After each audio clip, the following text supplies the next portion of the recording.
Hey, this is Gale Nelson, President and CEO of Big Brothers Big Sisters Miami, the host of The Game of Life, where everybody makes the team, but how you play is up to you.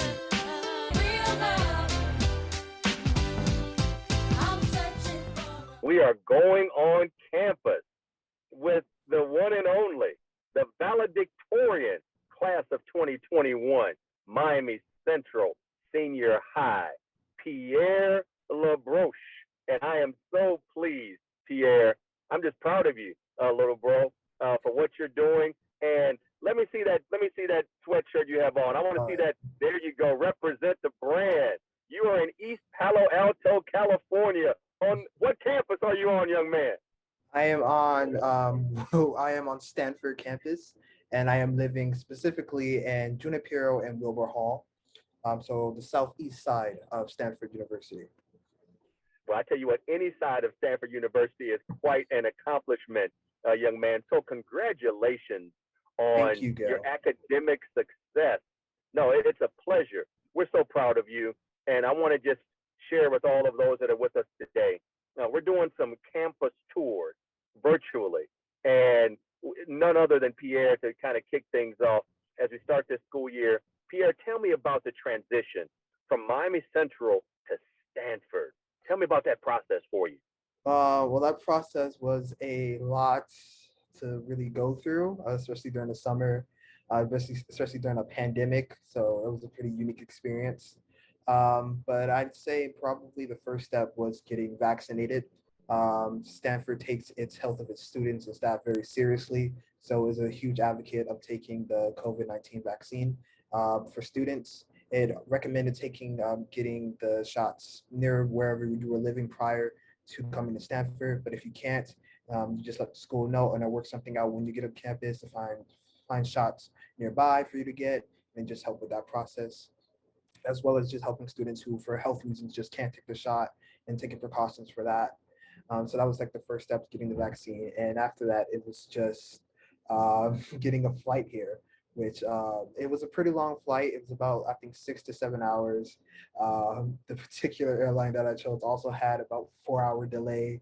So that was pretty tough. It was also the first time I really flown. I flew when I was a kid. My dad told me when I was a kid I flew to Boston, but I don't remember it. So this for me was like the first flight. I can tell you I'm not too ecstatic about flying back to Miami for 7 hours and Christmas. It was really cramped. But after getting here, like it was pitch black when I got here. So I was surprised in the morning where the sun was out and everything just looked beautiful, like the scenery, the nature, the houses. It was amazing. And finally going to campus the day after I arrived, because I arrived on Friday, the day before I was supposed to move in on Saturday. So when I came to campus, it was really shocked. I was really nervous. I didn't know what to expect about the campus because I got a few virtual tours of the school, but seeing it in person is a different experience. One thing I'd say that the staff and the other students here are very friendly. I didn't know where I was supposed to go for my particular dorm. I just knew the name of it. So I literally got a mini tour as another student, another freshman. They call us Frosh here, Frosh. Unique thing, and we just had a mini tour trying to find our dorm. It was a good little 20 minutes bonding with the person and exploring the environment. So transitioning here is very similar in terms of the weather. Miami and California are pretty similar, and even the vegetation. Like they have palm trees here, which I like. It made me feel at home. So the weather here, I was definitely used to the weather. I can't say the same for some people in my dorm. Going for some places from cold to completely hot here was bit of a change. But yeah, transitioning here in terms of like the travel was a lot, but I'm happy that I'm finally here.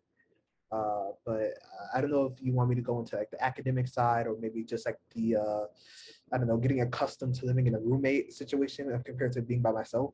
I don't know if you want me to go there. Before we go there, Pierre, let's go back to Miami Central. Tell me about just, again, be it any challenges, any obstacles as you went through your high school career and just growing up in Miami. What was one of the biggest challenges you had to overcome? Because we know where you are now. We're going to talk about academics. We're going to talk about what you're majoring in, that little light major you got going on over there. So you did such an underachiever young man. I'm joking, of course. But let's take me back to Miami, just growing up in Miami and any obstacles that you faced and just how mentoring helped you along the way. I think one of the biggest obstacles for, I think, not only just in Miami, just for a lot of Black students and kids around the country and in the world, is just being in sort of impoverished and poverty.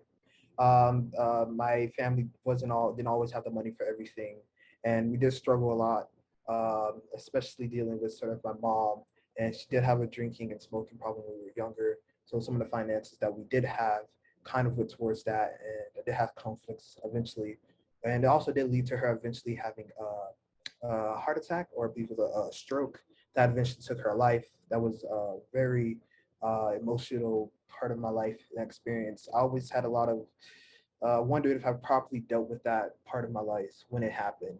One of the biggest things that was irking me is that throughout the entire experience, I never cried from her having that, passing away to us burying her. Because the last time I saw her before a funeral, where she was dressed up, she looked very clean and everything, was her having, in the process of having that heart attack, her being shipped to the hospital by in an ambulance. After that happened, I never saw her until the funeral. And so I don't really know how I processed that, but I do know after I started, this was right before sixth grade, I think about a month before I started sixth grade. And after talking with my counselor, after going to sixth grade, after they found out about what happened to my mom, and they asked me to at least talk about her, because that's all they really wanted. And at the moment I started talking, I think the first like two sentences, I just started crying for the first time, and it just all came out. So I guess one tip, just little tangent, is just be really in tune with your emotions, because the moment I cried, I felt that I was had like a lot of pressure on myself. I felt lighter the moment I started crying. So your emotions really can have a sort of physical toll on your body. But yeah, my mom passing away was one of the obstacles. And I think another one was just really growing up in a community and sort of the depiction of America onto Black students of not really being pushed to go that far into academics or to somewhere like college. Like after high school, or even if you finished high school, you were kind of set up in a world where like you could easily have gone to jail. You could easily just not do anything great with your life, or get into gangs or drugs and these other things that can really derail your life. And even making it, even if you come out of these parts of your life from jail, from drugs, that a community afterwards won't be as accepted of you, or you wouldn't really have any other opportunities. So really staying away from that sort of lifestyle when it was just a huge part of Miami in general, was very difficult. I've seen a lot of friends die because of that kind of lifestyle, and it's always heartbreaking. But it also serves as a reminder that I can stay away from that. That I don't need to be pushed into that kind of environment or situation. That there is always an option, because you shouldn't feel like that kind of community or that lifestyle should be forced onto you, or that you have to go down that just because the world believes you should be. If you have a particular goal, you should set your mind to it and do what you can to achieve it. And I'm just lucky I was able to set that goal and actually get there. And I'm pursuing a lot of the other aspirations that I've made along the way. Pierre, what kept you from going down the wrong path? I'd say a large part of that is my dad.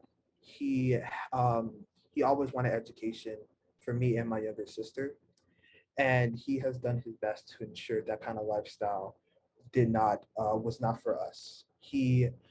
Particularly on my mom's side, there was a lot of gangs and drugs over there, and my dad knew about that. He made sure that of course, wanted us to connect with her side of the family, but he was always careful to make sure that we didn't really know about that. I want to say no, but make sure we weren't involved in that kind of lifestyle. And whenever he saw that lifestyle was sort of seeping in, he made sure to put us back. At the time, I always wondered why he did that. Sometimes I couldn't connect with certain part of my mother's family. As I got older, I realized that because some of these members were in gangs, some of these members were drugs, they had no problem smoking around kids. So he was really sort of a guardian angel for me in terms of keeping me away from my lifestyle, me and my sister. And he pushed me to go after education, because when he had us, he was in college, but he did not want a family while he was in college. So he made sure first to get us to college, me and in 2 years, my sister, before he goes back and tries, because he has an aspiration to get a degree in cybersecurity. and open his own business around that. But he wants to ensure that we have our future set before he thinks about his own. He's always been self-sacrificing like that and putting us before him. There's some times where there's not enough money to buy food for everyone, and he always makes sure that this is where he spends a dime on himself. He makes sure that we're full, that we are able to eat and have a roof over our head before he thinks about himself. So my dad was always the driving force. He made sure that I stayed on this goal to get an education, and hopefully go to a school like Stanford, which thank God I was able to get there, and hopefully I'll get a career. My career aspirations to be a robotics engineer, and I'm in the heart and soul of that kind of community. So yeah, my dad was a real help in getting here, and I'm grateful to have him. Now you got me smiling because it's so heartwarming, and certainly, as I think about your family, I think about your challenges, and thank you for sharing with us as well. But one of the things that's so important, you just mentioned robotics engineering. What was your GPA when you graduated from Miami Central as a valedictorian? My GPA, my unweighted GPA was around 3.98, and my weighted GPA was around 4.92, I believe. Um, 4.92. Oh, yes. bravo. And so you not only graduated from Miami Central as the valedictorian, but what's better than graduating is to have those mentors, those bigs in your life, as well. What role has mentoring played in your path to success, Pierre? And mentoring, especially from Big Brother's Big Sister. My mentor, his name was Hernando. I always feel not too confident saying his last name. I believe it was Hernando Lilende. But he was my mentor from Big Brother's Big Sister, and he was a big help and really getting me more so onto the career side.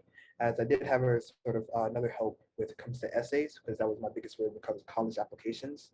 But he really helped with sort of the thinking both in college and outside of it, with setting up a LinkedIn account, teaching me some customs involved with having interviews and getting jobs and all those kind of things. And just setting me up for a career because he has some experience in the technology field. And I even got to see his where he worked once, which was really a good insight into that career path. I also did love how a lot of where he worked at, they really kept themselves. Like, yes, it was business, but it also kept a bit of that personality in there. There was on posters of games, some knickknacks. There was Funko Pops. So that made me laugh thinking about, yes, this is an office, but it's like, it still feels like there's, people working here, that sort of themselves are being pushed onto the work as well. But going back to my mentor, he really did help guiding me, help make a list of schools I should apply to, really think about the process as well about selecting them, because I will admit Stanford was not, I won't say my dream school, but not, I wouldn't really thought about a school specifically. I need to go to college. I need to get an education. And I would have been happy going anywhere from Stanford to Miami-Dade, which is another great school as well. Community college is a great option. Like if Miami-Dade was my only option, or if Miami-Dade was just, compared to a lot of other colleges and schools and universities, Miami-Dade, when I looked at it, was also a pretty good option. But I would have been fine as long as I got an education post high school. But Hernando really helped me narrow it down, gave me tips of like searching up schools that were really good in engineering and robotics specifically. And Stanford was one of those schools. So he helped narrow down from, I think my initial list was about 60 schools to a solid 8 schools, which I didn't even think was possible because every school seemed pretty good to me. So he really did help with narrowing down my list, offering to really help even editing papers, the occasional paper for college applications and scholarships, and but really the business and opportunity angles after college and just building myself up for a professional career afterwards. He really helped in that field and that sort of part of my path to being a robotics engineer. He really did help set me up, and I'm even using those to this day. I've connected with some people on LinkedIn, as well as my resume and how I set it up has really helped. And so yeah, I think that's one of the sort of the biggest things that's really helped me with. Well, no, your humility is so refreshing, and saying we're proud of you is an understatement. Uh, let's talk about, and certainly shout out to your big brother Hernando. who help you just narrow down to focus to make that those basic business things, a LinkedIn account, and as you prepare to just truly take charge. And speaking of take charge, you landed a few scholarships along the way with that 4.9 weighted GPA valedictorian, Miami Central. Miami Central, is it Rockets? I want to get the mascot right. Yes, Is it Rockets? Rockets. Yes. Go Rockets. So shout out to the Miami Central Rockets, as well. And so, Shane Battier, NCAA champion, NBA champion. You had a chance to meet Shane and his family. And so tell us about that, briefly tell us about that experience being not only, five Millers, a Big Brothers Big Sisters 5 Miller scholarship recipient. You won a few dollars from us, but you also Yes. got a Take Charge scholarship. So last time I checked, Stanford's not free. So it's great to know that you had some investment through our continuing education program as well. So tell us about that. So yeah, Stanford is definitely not free.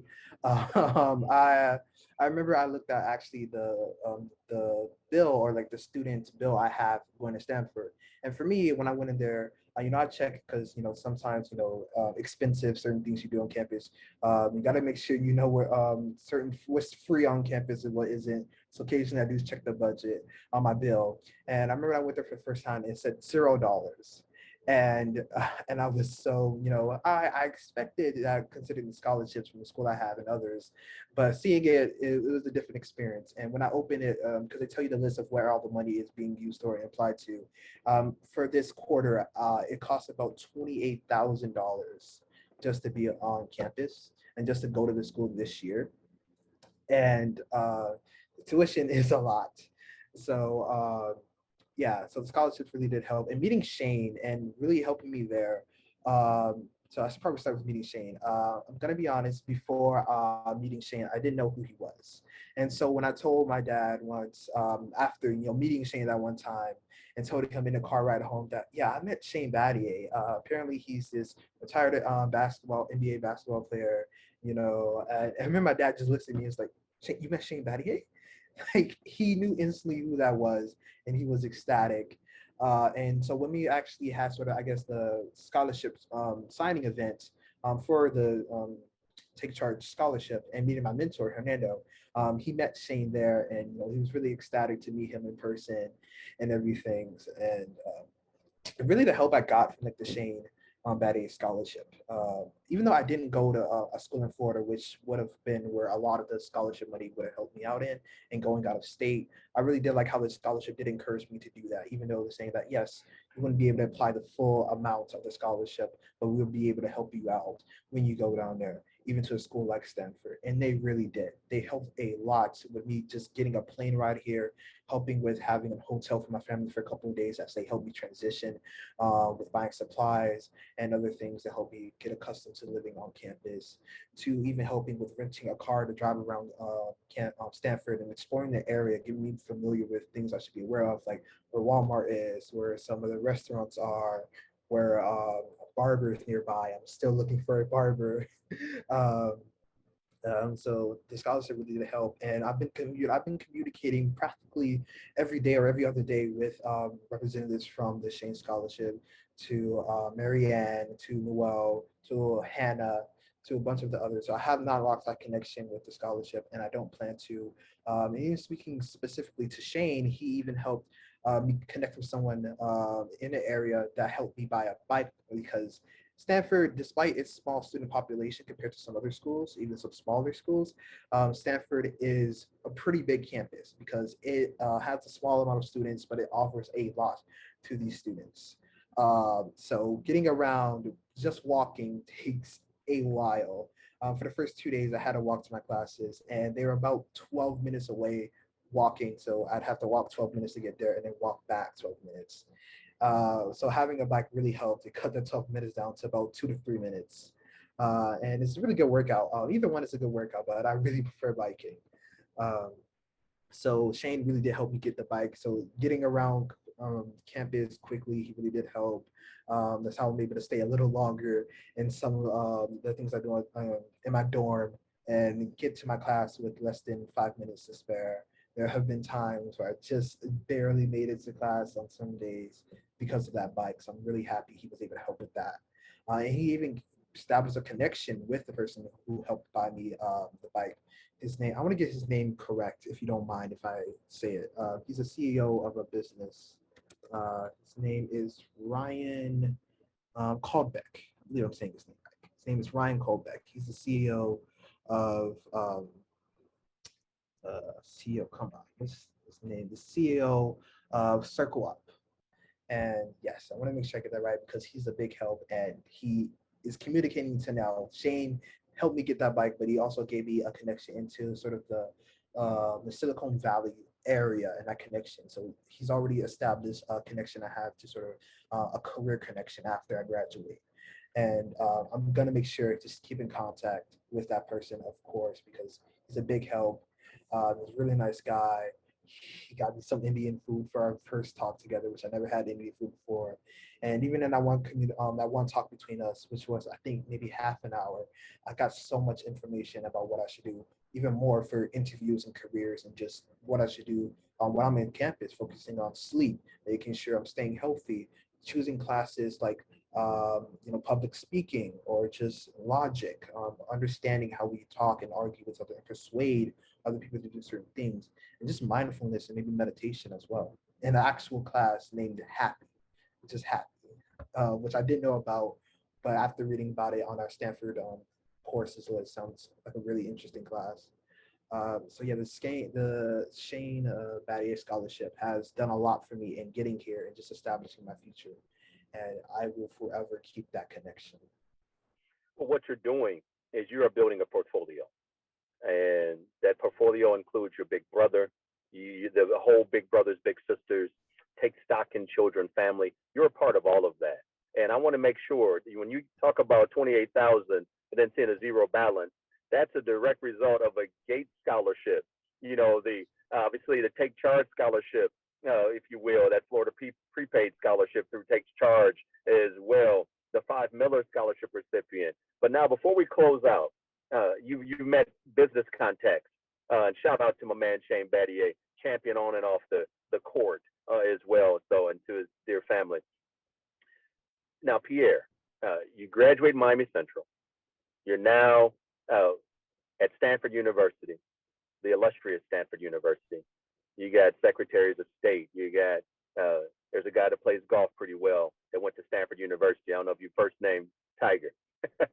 So you got some pretty cool graduates of Stanford University. Condoleezza Rice, Stanford alum, and so many others. But especially, I love the fact you were so intentional about being a black man, being a black student, growing up in inner city, impoverished, having to deal with so many challenges. But you are not another statistic.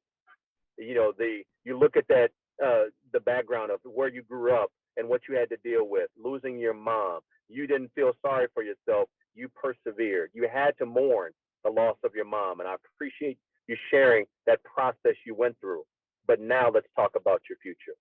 You're on the campus of Stanford University in East Palo Alto, California, as we speak.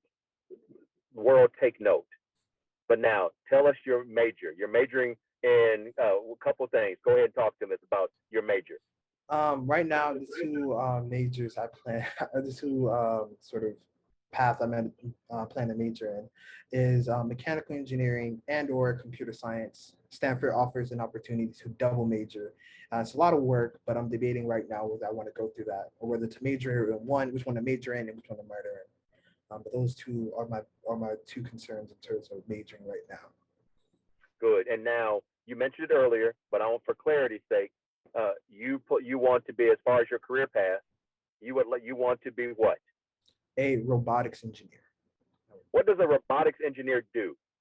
Well, as the name implies, I really do love how the English system works. Is engineer for robotics. So basically, I engineer robotics, or I build.